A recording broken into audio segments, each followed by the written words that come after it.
बिस्मिल्लाहिर्रहमानिर्रहीम। अस्सलाम वालेकुम वरहमतुल्लाहि वबरकातुहू। जी डियर व्यूअर्स, आज हम हाज़िर खिदमत हैं आपके साथ विज़डम गैलरी में। आज हम शेयर करेंगे आपके साथ बर सगीर की मशहूर कौम राजपूत। राजपूत क्या हैं, राजपूत कहाँ से आए, इनका हिस्ट्री में क्या किरदार रहा और बर सगीर की तारीख़ में इन्होंने क्या मुकाम हासिल किया, इनकी क्या अहमियत है। तो डियर व्यूअर्स, हम स्टार्ट करते हैं। राजपूत, लफ्ज़ राजपूत कहाँ से निकला, इसका माखज़ क्या है, इसका सोर्स क्या है। तो उर्फ़ आम में, आम फहम ज़ुबान में राजपूत का मतलब है राजा का बेटा, राजपुत्र, राजा का बेटा राजपुत्र। इसको मुख्तलिफ़ फेजेस में और पीरियड्स में राजवंश भी कहा गया है और राजपुत्र भी कहा गया है संस्कृत ज़बान में। और संस्कृत की कदीम जो तारीख़ है उसके अंदर राजपुत्र का लफ्ज़, राजवंश का लफ्ज़ और क्षत्रिय का लफ्ज़ जो है वो मिलता है। तो दोस्तों, राजपूतों का सफ़र कहाँ से शुरू होता है मैं बताता चलूँ। इसके बारे में बहुत सी मुतनव्वे डिफरेंट व्यूज़ हैं और डिफरेंट ओपिनियंस हैं मुख्तलिफ़ हिस्टोरियंस की, जिसमें मुख्तलिफ़ हिस्टोरियंस हैं मुल्की भी और गैर मुल्की भी। तो जो सबसे मकबूल तरीन रवायत है उसके मुताबिक राजपूत आर्या नस्ल से ताल्लुक़ रखते हैं और आर्या नस्ल का जो वतन है वो सेंट्रल एशिया है। और 2 से 3 हज़ार कबल मसीह में आर्यन अक़वाम अपने अपने कबीलों की सरबराही में अफ़गानिस्तान और ईरान के रास्ते से बर सग़ीर में वारिद हुई, बर सग़ीर में आईं और उन्होंने कोल और द्रावड़ अक़वाम को जनूब की तरफ धकेल कर शमाल में और वस्त हिंद में, वस्त इंडिया के अंदर, सेंट्रल इंडिया के अंदर अपने जो कंसंट्रेशन को मजबूत किया, अपने कदम जमाए और वहाँ पे एक बहुत सी चीज़ें मुतारिफ़ कराई, नया निज़ाम ज़िंदगी दिया। तो आर्या अक़वाम ने सोसाइटी के लिहाज से और कारोबार ज़िंदगी को चलाने के लिहाज से चलाने के लिए एक ज़ात पात का स्ट्रक्चर और सिस्टम, कास्ट सिस्टम, उसको फ़रोग़ दिया। उसके तहत ब्राह्मण, क्षत्रिय, वैश्य और शूद्र अक़वाम 4 कैटेगरीज़ में इन्होंने सोसाइटी को तकसीम कर दिया। ब्राह्मणों का काम, मुख्तसर बताता चलूँ, मजहबी काम उनके ज़िम्मे थे। क्षत्रिय के ज़िम्मे निज़ाम हुकूमत चलाना और अपने वतन का दफ़ा करना। राजे, महाराजे और सिपाही इसी कैटेगरी से आते थे। वैश्य का काम जो था वो तजारत और सनत व हिरफत करना या ज़राअत और खेती बाड़ी का काम करना। और शूद्र जो थे वो निचले तबके की, जिसमें कि आपके तरखान आ जाते हैं, जिसमें आपकी सर्विसेज प्रोवाइड करने वाली अक़वाम हैं जिनका काम सफाई सुथराई का है, ठीक है जी। कुम्हार हैं, निचले दर्जे की अक़वाम हैं, धोबी हैं जिसमें नाई हैं, इस तरह के पेशों की अक़वाम, उनको शूद्र कहा गया। तो अपने लिहाज से उस वक़्त के हिसाब से गो के ये इस सिस्टम की तक़सीम में बहुत सी खूबियाँ भी थी और बहुत सी खामियाँ भी थी और इसने बेहतरीन तरीके से सर्व किया। तो दोस्तों, राजपूत जो हैं वो आर्यन अक़वाम की क्षत्रिय जो कैटेगरी है, सेकंड कैटेगरी, गो के इनको सबसे मुमताज़ हैसियत हासिल थी। क्षत्रियाज़ या क्षत्रिय जो हैं इनका काम था निज़ाम हुकूमत को चलाना। राजे, महाराजे और बादशाह क्षत्रिय अक़वाम से ताल्लुक़ रखते थे और इसके अलावा सिपाही और वतन का दफ़ा करना वो भी क्षत्रियों के ज़िम्मे था और अपने मुल्क को उसका दफ़ा करना और गैर मुल्की हमलावरों से बचाना।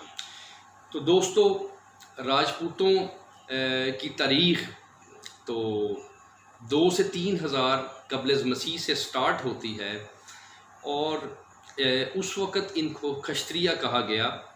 लेकिन वक़्त बदलने के साथ साथ ये लफ्ज़ राजपुत्र से होता हुआ राजपूत जो है ये 6ठी सदी ईस्वी के अंदर, 6ठी और 7वीं सदी ईस्वी के अंदर लफ्ज़ राजपूत फ़रोग़ पा गया, जो कि पहली बार जो है बड़े पैमाने के ऊपर मंजर आम के ऊपर आया। राजपूत एक टाइटल बन गया। तो आर्यंस के बाद साकाज हैं, फिर हुन आते हैं, और हुनों के बाद मौर्यंस हैं, उसके बाद अरब्स हैं। अरब्स से पहले जो है वो अरब्स के आने से राजपूत जो है वो 6ठी सदी से लेके 12वीं सदी तक का जो पीरियड है वो राजपूत पीरियड यूनानिमसली कहलाता है, जिसमें कि हमारे इंडियन हिस्टोरियंस और यूरोपियन हिस्टोरियंस, ब्रिटिश हिस्टोरियंस और जो वर्ल्ड के नामवर हिस्टोरियंस हैं वो इसको मुतफ़िक़ा तौर के ऊपर राजपूत पीरियड कहते हैं। 6ठी सदी ईस्वी से लेके 12वीं सदी ईस्वी तक शहाबुद्दीन गौरी जबकि यहाँ पर आए बर सग़ीर में 1191 और 92 में, और उनकी जंगें हुई पृथ्वीराज चौहान से त्रायन के मैदान में, जिसको तलावड़ी का मैदान भी कहते हैं, और जो कि इंडिया के आज के जो डिस्ट्रिक्ट करनाल के अंदर मौजूद है। इस डिस्ट्रिक्ट करनाल के अंदर पानीपत का भी मैदान है और यहाँ पे बहुत सी मशहूर जंगें हुई हैं। तो मैं ये बताना चाह रहा था कि ये जो दौर है 600 से 1200 तक का दौर, जो कि हमारा मिडीवल पीरियड है, मिडीवल इंडिया का, वस्त इंडिया का पीरियड कहलाता है, और कदीम से वस्त की तरफ हमें लेकर आता है। इस दौर के अंदर बर सग़ीर के कमो बेश 95% एरियाज़ के ऊपर, या यूँ कहिए कि बल्कि 100% एरियाज़ के ऊपर राजपूतों की स्टेट्स थी मुख्तलिफ, बंगाल में, राजस्थान में, पंजाब में और मध्य प्रदेश में, उत्तर प्रदेश में, और इसी तरह जो छत्तीसगढ़ के इलाके हैं, और जो आज के दौर के जो वस्त इंडिया के, शुमाली हिंद के, जनूबी हिंद के जो इलाके हैं, या जो आज के दौर का पाकिस्तान है, पोटोहार बेल्ट है, वहाँ पर राजपूतों की राजधानियाँ थी, मुख्तलिफ स्टेट्स थीं, और इन स्टेट्स का सिलसिला बाद में आने वाली अक़वाम के साथ भी जारी रहा, और मुख्तलिफ स्ट्रॉन्ग और वीक स्टेट्स की सूरत में ये सिलसिला 1947 तक जारी रहता है।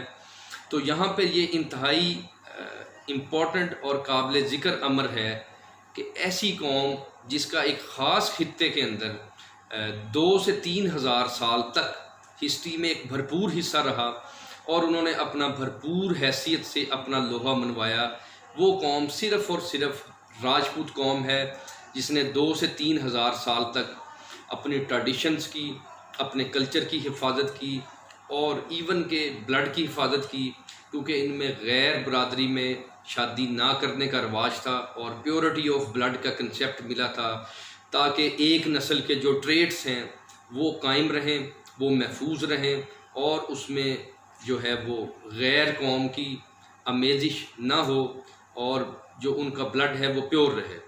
तो राजपूत जो है उनकी खसूसियात और ट्रेड्स के अंदर ये बात थी कि वादे के पक्के थे, इफ़ाए अहद के ऊपर अमल करते थे, ज़ुबान के पक्के थे, यानी ज़ुबान कट जाए पर वचन न जाए, वचन निभाने वाले थे, दिलावर थे, जंगजू थे, और मैदान जंग से पीठ फेरना इंतहाई मयूब समझा जाता था, और ऐसा करने पर ख़वातीन की तरफ से भी सख्त रद्द अमल का उन्हें सामना करना पड़ता था, उनकी वाइफ्स की तरफ से, उनकी बीवियों की तरफ से लान तान की जाती थी, और उन्हें ताने दिए जाते थे कि तुमने हमारे ख़ानदान की रवायात को दाग लगा दिया।